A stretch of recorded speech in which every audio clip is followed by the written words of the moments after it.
السلام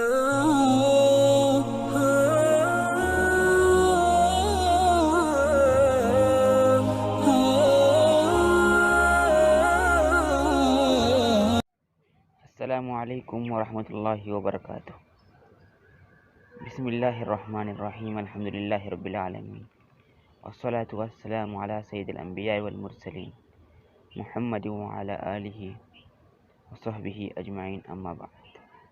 آپ نے سوشل میڈیا پر کل ایک خبر پڑھی ہوگی کہ ایک دشمن اسلام نے، جو نام سے صرف مسلمان ہیں، اس نے ایک گھناؤنا اور گھٹیا قدم اٹھایا ہے۔ اس نے اس ملک کی عدالت میں ایک عرضی داخل کی ہے اور اس نے قرآن کی 26 آیتوں کو حذف کرنے کا مطالبہ کیا ہے۔ شروعات میں ہی یہ بات میں بتانا چاہتا ہوں، دنیا کی کوئی طاقت چاہے وہ کتنا بڑا دعویٰ ہی کیوں نہ کرے، وہ قرآن کا ایک زبر بھی حذف نہیں کر سکتی، اس لیے کہ اللہ نے خود وعدہ کیا ہے اور قرآن میں خود فرمایا گیا ہے اور اس پر ہمارا پکا یقین ہے۔ بسم اللہ الرحمن الرحیم، انا نحن نزلنا الذکر وانا لہ لحافظون۔ بے شک ہم ہی نے قرآن کو اتارا ہے اور ہم ہی اس کی حفاظت کرنے والے ہیں۔ پچھلی امتوں میں یہ ہوتا تھا کہ جب بھی کوئی صحیفہ قرآن جو بھی نازل ہوتا تھا تو اس کی حفاظت کی ذمہ داری ان قوموں پر چھوڑ دی جاتی تھی، مگر اس امت کی ذمہ داری، اس امت پر جو قرآن اتارا گیا ہے، اس کی ذمہ داری خود اللہ تبارک و تعالیٰ نے لی ہے۔ اس لیے مسلمانوں کو میں بتانا چاہتا ہوں کہ ایسے بیانات سے آپ کو خوفزدہ ہونے کی ضرورت نہیں ہے، آپ کو افسوس ہونے کی ضرورت نہیں ہے۔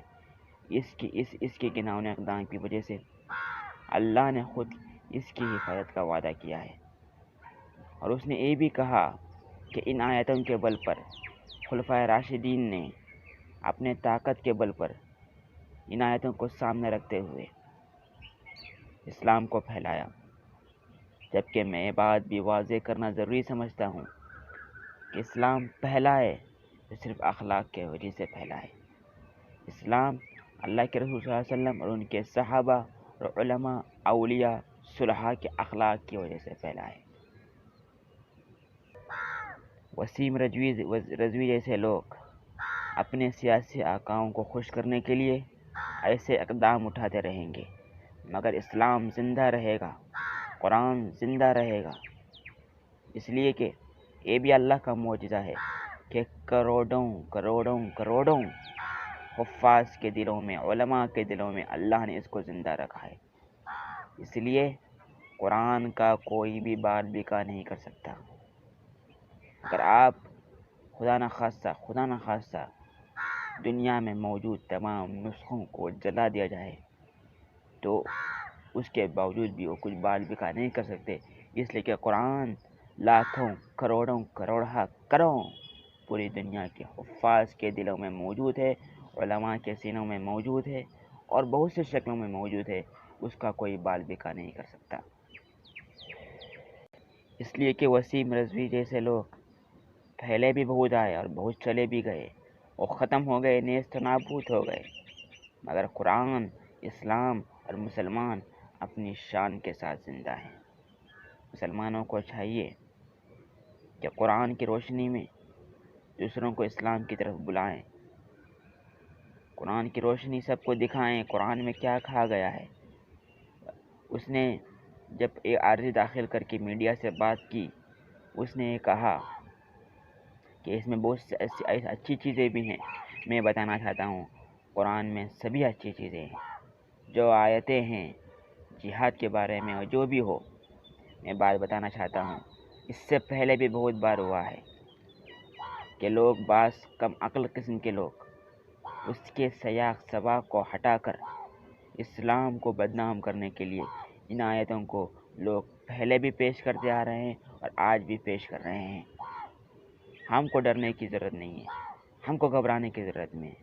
جس طرح اللہ نے قرآن کی حفاظت کا، اسلام کی حفاظت کا وعدہ کیا ہے، اگر ہم بھی اسلام پر، قرآن پر چلنے کی کوشش کریں گے، اس کے احکامات پر عمل کرنے کی کوشش کریں گے اور عمل کریں گے، تو اس کے نتیجے میں، اس کے صدقے میں اللہ غیب سے ہماری حفاظت فرمائیں گے، دشمن ہمارا بال بیکار نہیں کر سکتا۔ ہاں یقیناً سب ماحول ہمارا خلاف ہے، ہوا ہمارے خلاف جا رہی ہے، سب چیزیں ہمارے خلاف ہے، یقیناً ہے، مگر اصل فیصلے اوپر سے ہوتے ہیں، اصل فیصلے اوپر سے ہوتے ہیں۔ اللہ تبارک و تعالی ہم کو آزمانا چاہتا ہے، ہمیں ضرورت ہے کہ ہم اس کی آزمائش میں کامیاب ہو جائیں اور ہم صبر کریں، اور صبر کا نتیجہ بہت اچھا ہوتا ہے۔ میری دعا ہے کہ اللہ سب کو قرآن کی سمجھ عطا فرمائے۔